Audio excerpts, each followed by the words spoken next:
नमस्कार दोस्तों, हमें आशा है आप सब कुशल मंगल हैं। दोस्तों, हमारी पिछली वीडियो में हमने भगवान श्री कृष्ण के जीवन के कुछ उपदेश सुने थे, जिनके थ्रू हम अपने जीवन में सफलता पा सकते हैं और अपने जीवन की कठिनाइयों से बहादुरी से लड़ सकते हैं। तो आइए इसी वीडियो के संदर्भ में हम दूसरा पार्ट शुरू करते हैं और भगवान श्री कृष्ण की ज़िंदगी के कुछ और उपदेशों के बारे में आपको बताते हैं। तो आज की वीडियो में हम शुरू करते हैं भगवान श्री कृष्ण का छठा उपदेश।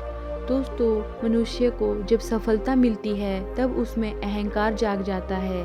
ऐसे में मनुष्य हमेशा एक बात भूल जाता है और वह है झुकना। वह सोचता है कि मैं क्यों किसी के समक्ष झुकूं। ऐसा इसीलिए होता है क्योंकि मनुष्य एक बात भूल जाता है कि इस संसार में उसने जो कुछ भी प्राप्त किया हुआ है वह सब झुककर ही प्राप्त किया है। बचपन में चलना सीखा तो इस धरा पर झुककर ही सीखा और बड़ों का आशीष भी झुककर ही लिया जाता है। साथ ही किसान को आपने देखा ही होगा कि फसल काटने के लिए उसे झुकना ही पड़ता है। कुएं से पानी निकालने के लिए पात्र को झुकाना पड़ता है। भगवान से आशीर्वाद प्राप्त करने के लिए हमें उनके समक्ष झुकना होता है। आंधियों में वृक्ष कैसे सुरक्षित रहते हैं? झुककर, और सम्मान भी झुककर ही पाया जा सकता है।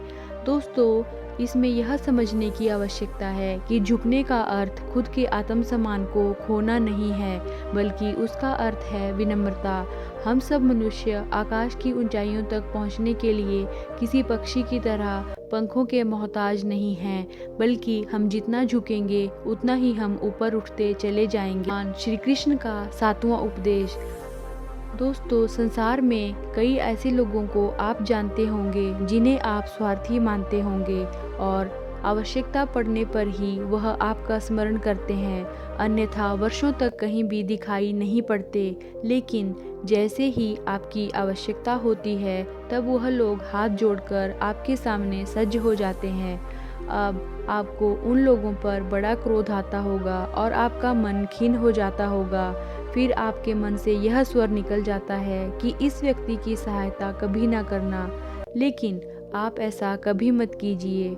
अब आप यह सोच रहे होंगे कि हम ऐसा क्यों कह रहे हैं, क्योंकि भगवान श्री कृष्ण कहते हैं कि स्मरण रखिए, दीपक का स्मरण व्यक्ति तभी करता है जब अंधकार गहरा हो जाता है। इसीलिए उस व्यक्ति को स्वार्थी मानकर खुद व्याकुल ना हो जाइए, बल्कि स्वयं को दीपक मानकर आनंदित हो जाइए और खुद को भाग्यवान समझिए, क्योंकि किसी को ज़रूरत पड़ने पर आपकी याद आती है और आप इस संसार में किसी की सहायता करने के योग्य हैं। जीवन में किसी के स्वार्थी होने से स्वयं का दृष्टिकोण ना बदलें, बस ये दृष्टि रखिए और फिर आपका जीवन आनंदमय हो जाएगा। तो हमारा शरीर प्रकृति की सर्वोत्तम रचना है और जो अंग और तत्व हमें मिले हुए हैं उन सभी का अपना एक संदेश है। वह क्या संदेश है जो हमें अपने अंगों से मिलता है?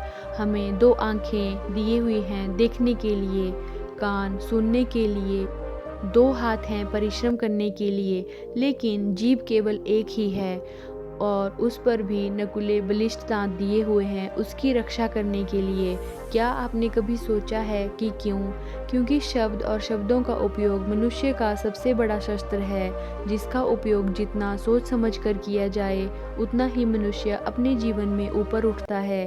इसीलिए दोस्तों, सुनो समझो अधिक लेकिन बोलो कम, क्योंकि इसमें आपकी सफलता का रहस्य छुपा हुआ है और अगर आप इसको अपने जीवन में उतार लेते हैं तो आपको सफल होने से कोई नहीं रोक पाएगा। भगवान श्री कृष्ण का अगला उपदेश। इस संसार में सबसे अधिक शुद्ध माना जाता है गंगा जल को, पर आपने कभी सोचा है कि क्यों?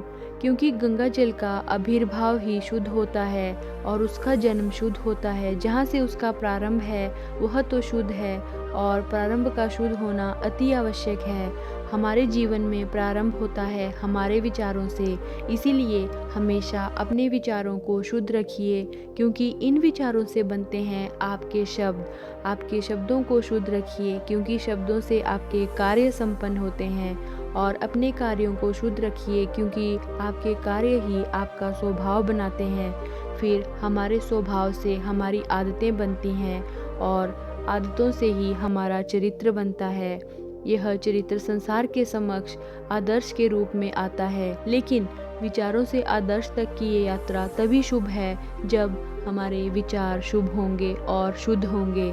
इसीलिए जीवन में और संसार में अगर आपको सफल और कामयाब इंसान बनना है तो अपने विचारों को शुद्ध रखिए, फिर आपका मन भी प्रसन्न होकर कहेगा राधे राधे। भगवान कृष्ण का अगला उपदेश, यदि हम आपसे पूछें कि दूध और माखन इन दोनों में क्या संबंध है तो आप कहेंगे कि यह तो सरल सी बात है, दूध से ही तो मक्खन बनता है। और यदि हम आपसे पूछें कि इन दोनों में अंतर क्या है तो कोई कहेगा कि तरल है और दूसरा ठोस, तो कोई कहेगा कि एक जनक है तो दूसरी उसकी संतान है।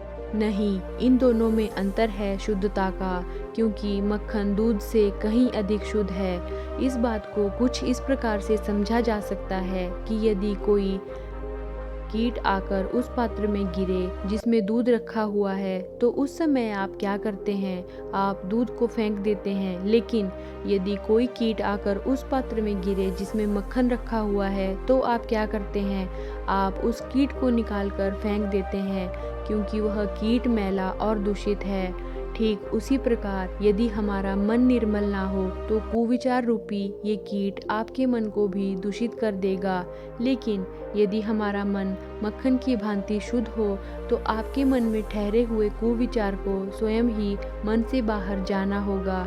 इसीलिए हमेशा यह स्मरण रखिए कि इस संसार में कीट तो रहेंगे ही। अब आपको दूध बनना है या मक्खन बनना है, यह निर्णय आपका है।